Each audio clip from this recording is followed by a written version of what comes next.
Hello, my name is Pauline Okubasu. I am the CEO and the founder of AZAAVI Foods. Pauline comes from a family of 4 children, 2 boys and 2 girls, I being the third one. Come from a family where we had entrepreneurs as parents, and my mother was a distributor of fashionable clothes. She'd buy them from Britain, from Turkey, from Tanzania and other countries, and distribute them to the different retailers in Kenya. During my school holidays, I would go and help her sell at her boutique, where I got to interact with various customers, and that helped in developing my business skills. For my bachelor's education, I did a BA in communication at Daystar University. I then went higher to do my MBA at KEMU. This was quite an interesting journey because I was doing something that I was passionate about. For my professional life, I did 11 years in the corporate industry, where I was a marketer handling the East Africa region. It was quite an amazing journey, learning of the different cultures, and that's why I got to know that in Africa we have various, we are very rich in our cultural diversities, which was quite amazing. AZAAVI Foods is an agri-business doing value addition of fruits. Some of the fruits that we are currently dehydrating are mangoes, pineapples, and bananas. And with a few that we have done done product development on, like the pixies, the grapes, the strawberries, and the apples, which we will hope to introduce to the market as we raise capital. Some of the fruit, this is what the pineapple looks like, and the dried mango. We work with smallholder farmers to ensure that we have good quality, natural and nutritious products for our customers. And one of the reasons that we concentrate on the mangoes and the pineapples and bananas is because in Kenya we have seasonal fruits. So you'll find during the period between November to February, the mangoes are in season, and thereafter there are no mangoes. And we know mangoes are really sweet and they are loved. So to maintain that, to ensure that the shelf life is prolonged and we can have our customers enjoy the mango throughout the year, that's why we dry them and package them to ensure that your children are eating healthy, you are eating healthy, you're enjoying your healthy fruit throughout the year. And even when we put them on the shelf, we ensure that the shelf life is prolonged to about 1 year or 1 year and a half, and you can still enjoy it throughout, whether on the go, whether in the office, even in your own kitchen. You can play around with it. You can cut them into pieces, put in your granola or your oats, and enjoy. And you can enjoy a healthy breakfast. You can cut up the pineapples and make in your chicken foods. You can also bake with some of our products, which is quite nutritious and healthy. But the entrepreneurial journey or bug kept biting me, telling me I need to get out and start my own business. And in 2017, 2 calamities happened that propelled me to take the leap of faith and go into the business journey. There was the El Nino rainfall, which we famously know that it's really heavy, and a lot of destruction happens during that time. And one of the main ones that was affected was on food security. There was a lot of post-harvest losses at the farm level because food was not able to get from the farm to the fork. And when it reached them, the little that did was quite expensive. The consumer, it was really difficult for the consumers to purchase. So what happened is that there was also malnutrition. The other calamity that happened was the drought season in the northern part of Kenya, where we had animals, we had women and children die of the drought, of malnutrition, of lack of food. And this really was reported at a critical level of 24 by FAO. This struck me, and I just felt that Kenya was rich. Being an agricultural country, we're able to feed ourselves, but here was food going to waste, and the other side of the country, people are dying of hunger. And I felt that I needed to come out and bridge the gap of market access. I then did my research, and just to find out what it takes for a smallholder farmer to produce their farm produce. And it was quite costly. The fertilizers that they put in, the labor work that they put in, and then at the end of it, we still see that there's a lot of food waste that is happening at that farm level. And I gave my resignation at the end of 2017, and in 2018 I started off my journey. The journey started off by being a consultant, as I was trying to raise funds, a marketing consultant, which did not pay well because I was just getting into the market and I was not known. So most of the people I was hand-holding were SMEs who cannot afford to pay well to be supported or for a consultancy. By mid of 2018, I had almost given up starting up the business that I wanted, which was on dried fruits. So the idea came in that I can dry fruits, because when I traveled to the Far East, I saw a lot of dried fruits being sold all over the place, whether the shops, at the airport, and I would buy them a lot. So I thought with that, I can come up with a solution of drying the products from the farm and selling them to consumers so they're able to eat healthy. And through the year 2018, by mid-2018, I realized I needed 5 million for me to start the business, to buy machinery and just have my own premises, which was quite difficult to raise. I was already running out of the savings that I had. And I started looking for jobs. I went for various interviews, some being successful, and I would tell them to give me time to think about it. And one of the times when there was one company that I had been asked to join in 2 weeks. But during that time, I bumped into a friend in town. And during our conversation, a friend of hers came to meet her, and she was carrying powdered fruits. And I asked her where she had got that from. And she told me that she was a distributor. She was reselling for a company that is in Meru. And then the light bulb just happens. Talk about divine gatekeepers. And that is when my gate was finally opened to start AZAAVI Foods. She told me about Kirdi. If I had heard about it, I'd never heard of such an institution in Kenya. They incubate people, or people who want to go into food processing, into any type. They'll teach you anything, whether you want to do your shampoos, the various soaps, the oils, the honey processing. And I was quite excited. She told me this on a Friday, and you can imagine, I couldn't go at that time because it was in the afternoon. I couldn't wait for the weekend to get finished for me to be at Kirdi on Monday.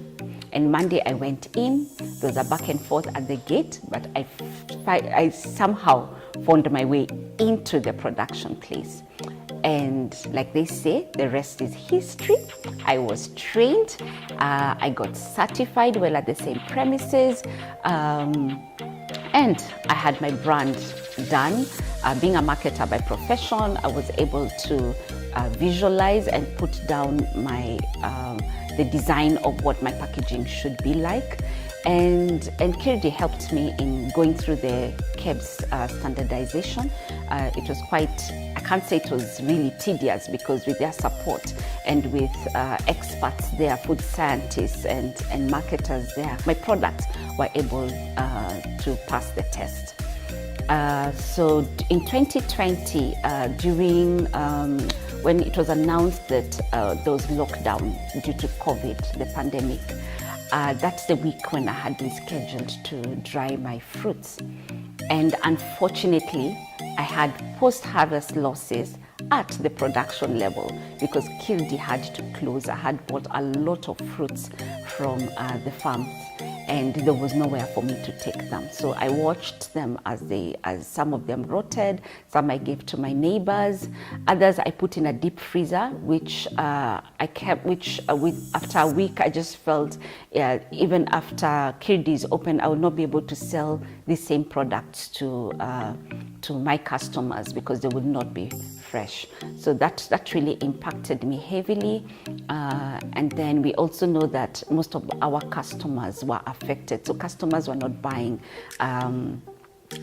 things like, which sounded like luxurious snacks. They were mostly buying necessities. So we were greatly impacted. So I took time during that time to just sit back, look at my strategy, look at my model on what I really needed to do, interact more. I joined a mentorship program that was being done by Melvin Tees. The CEO, who is Floram Tahi, took us through a 6 weeks program.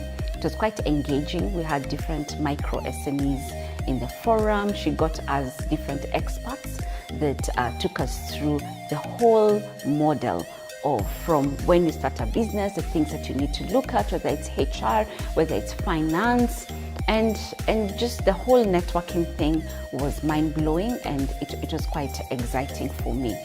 At the same time, I'd also joined the Sherry Blair mentorship program, where I had a mentor from Nigeria who was also helping me in remodeling and looking at my strategy, my go-to market strategy. With this hand-holding and networking, it helped me know what I need to do and the next step that I needed to do. And that next step was move out from the Kildi facility where I was being babied and taking the leap of faith and moving into my own premises. I didn't have the finances then, so what I did was fundraising from family. And by end of 2020, I had started my own factory, which was quite a journey, a very scary journey, yet at the same time very exciting. Then the whole challenge of now employing the right people to do the work became such a challenge. Managing people is one of the most difficult things that an entrepreneur would go through. It's quite different from corporate, where there's a HR person that is able to do all that for you. But here you are, you're the one you're having a baby who you do not really know how to take care of. You're also trying to nurture this baby, and you also want other people to help in nurturing this baby to move from crawling to walking and then running. It was quite difficult. And then there was the whole expenses bit of it, where you have to pay workers, where there's electricity bills to pay, where every now and then there are different licenses that you need to comply with. Once you have complied with one, then you're told there's another one, either from the county government, either from KRA, either from KEBS. Now you're told now you've moved to a different county because I've moved to Machakos County. Another challenge when I started the factory, which up till now being a micro SME, is the cash flow problem, where money is coming in and also being swallowed into the business. So you're always bootstrapping. So I always tell my employees that I am working for them right now. Every money that comes in is for the business and for them, because I'm not able to pay myself sufficiently. So it's a struggle. Sometimes I don't even have fuel to go to work. Sometimes even that bus fare, I do not have it. Sometimes I don't even have credit to put on my phone. So it's quite a journey, quite difficult. It's not for the faint-hearted, but somehow God just comes through. Just when I'm about to give up and I just sit back and I say, hey, today I'm not going to work because I don't have fuel. Somehow somebody just purchases something. God just somehow provides. And it's always an up and down journey. Sometimes you have, sometimes you do not have. Sometimes I have to be explaining to my children why I cannot buy them certain things. I cannot take them to certain places where their friends are going to, and I keep telling them, yeah, one day we will travel. One day we'll go to Dubai. One day you'll have all the things that you want. So it's about resilience, which is quite difficult, getting that resilience. Working capital. I've come up with different product development, spicing up my products, but I'm not able to take them to market because I do not have that working capital, which is a challenge also. And then you find that most financial institutions will find me as a risky business because of my there's really no profit yet. Yeah, the revenue, there's really no revenue. I've not broken even, so I become a high risk for them. So so we are always looking at development partners who would handhold us in capacity building, in providing technical assistance. So that's what I'm relying on right now. It is sustaining me, but I look forward to when I can actually have money in my pocket, because I'm currently putting money in other people's pockets, the smallholder farmers, my employees. I look forward to when I can be able to do that. So it was really confusing. There are many times I wondered what I was doing, as I was going crazy, whether I needed to just go back into employment. And I had to keep reminding myself that I was built for better than that, and it's only God that can give me the ability. The reason why He made me start the business was to run a kingdom business for Him that will impact many other people, feed people. And every time I wanted to give up, I would think about the smallholder farmers that I am supporting, the ones that I am changing their livelihoods because they're able to feed their families, they're able to produce more, they're able to produce better products, they're even becoming more knowledgeable because of the programs and initiatives that we run with them for good agricultural practices with the various partners like JQuat, the E4 Impact, the Switch Africa Green programs. I would think of that and I would just feel that if I shut down, I would be affecting many other people, not just the farmers, but also my employees who are feeding their families and come every day to work for me so that they're able to improve themselves and the community around them. And I would also think of my own family.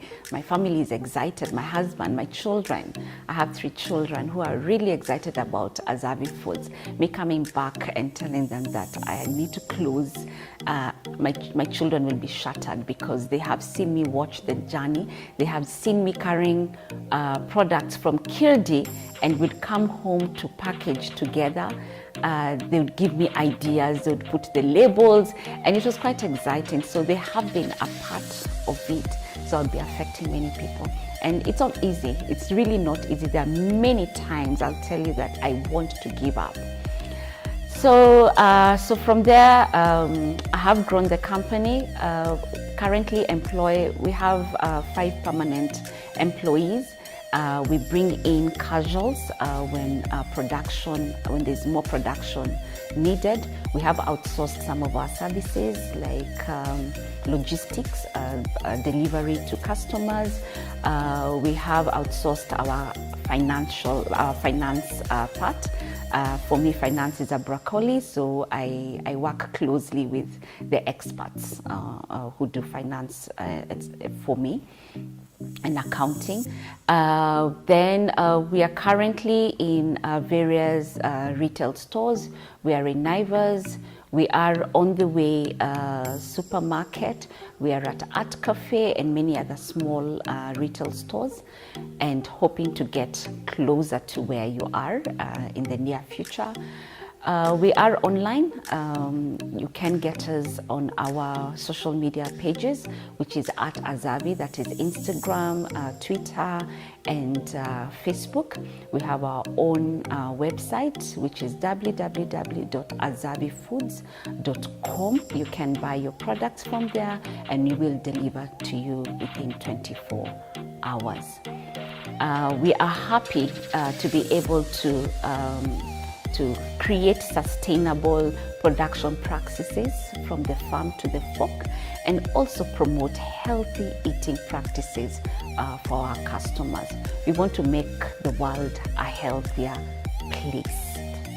Another achievement that has been quite exciting is the ISO certification, ISO 14001, which is about environmental management system in ensuring and committing that AZAAVI Foods will comply with all the activities that impact, actually the environmental activities that impact either our internal environment or our external environment. So that means that, example, our waste, we just don't throw it. We take it to, we have partnered with a farmer whom we give our organic waste to, and he's doing very good farming in Machakos, doing organic farming using our fertilizer, using our organic waste, where he does he decomposes it into compost fertilizer, and he puts it into his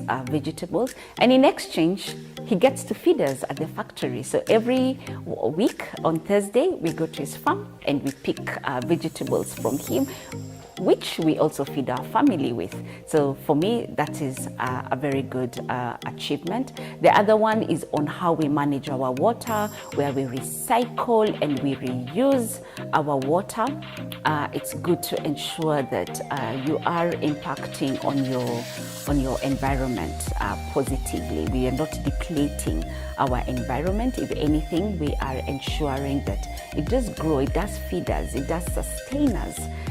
The other thing is on lighting. We ensure that our lights are switched off at all times during the day. All switches should be off, including also our taps. We ensure that our taps are off. So we consistently train our employees in ensuring that they adhere to all the processes that we have put in place, including how they handle the food in a hygienic manner, how they dress from their head to their toes, from the headgear to the dust coats to the gloves to the gumboots that they wear. So from the beginning to the end, they should handle food produce in a very clean way. Where do we want to be in the next 3 to 5 years? We want to become a household brand here in Kenya, regionally, and in the rest, and globally. With the Africa Continental Free Trade Area in place right now, we're looking forward to be able to export our products within the African region, where we encourage every entrepreneur to think about intra-Africa trade. What I would advise you is to stop being your own enemy, stop being your own bottleneck. Just start with what you have. I didn't have 5 million to start my company, but I got to know that there's an institution that has that incubates SMEs, and there I started with just 10,000, buying food produce and being taught on how to dry them. So just start with what you have. Don't wait for that money. Just do it. Just like Moses was asked, what do you have at your hand? He had a rod, and that is what he went to strike his enemy with. So please, that rod that you have, go and conquer the world with it. The next thing is be like a Daniel. Be very diligent with what you do. Be resilient. No matter what kind of environment that you have, your family, your friends will be discouraging you. You do not need to listen to them. Just be different. Be honest with what you do. Surround yourself with a network, just like Daniel had his friends that he fasted with, that he prayed with. So get into associations, get into networking sessions, and interact with like-minded people. Develop yourself, develop the skills. There's YouTube right now. You can get all the resources from there, from Google, from listening to people on YouTube. Be like Hannah. She prayed without ceasing until she got a baby.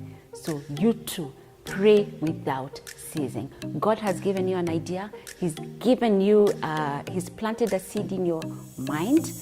Go for it. God will give you the ability to be able to grow that business. Never give up. Believe in yourself. So we're encouraging you to eat healthy. It's never too late to decide or to make a resolution to eat healthy, whether it's January, whether it's middle of the year, whether it's end of the year. Promise yourself to eat healthy and snack healthy. We have dried mangoes, we have dried pineapples, we have the favorite one, which is called plantain crisps. Snack healthy, do well to your body, both inside out. Whether you're exercising, you still need to eat healthy. Healthy products are medicinal. It's medicine to your body. It boosts your immunity. It helps, the fiber helps in the digestion process.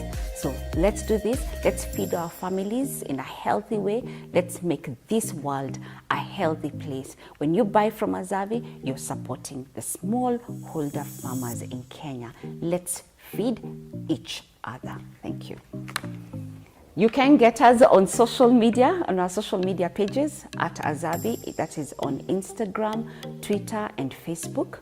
You may also go onto our website, www.azaavifoods.com, and let's talk on our social media spaces. We are there to help you. We are there to support you in any way when it comes to matters healthy eating practices. You can get us in Naivas, you can get us on the way supermarket, at cafe, and many other retail stores around your neighborhood. My number is 0722 782205. You may also email us at sales@azaavifoods.com. Thank you so much for watching PrayerCave TV. Bye-bye.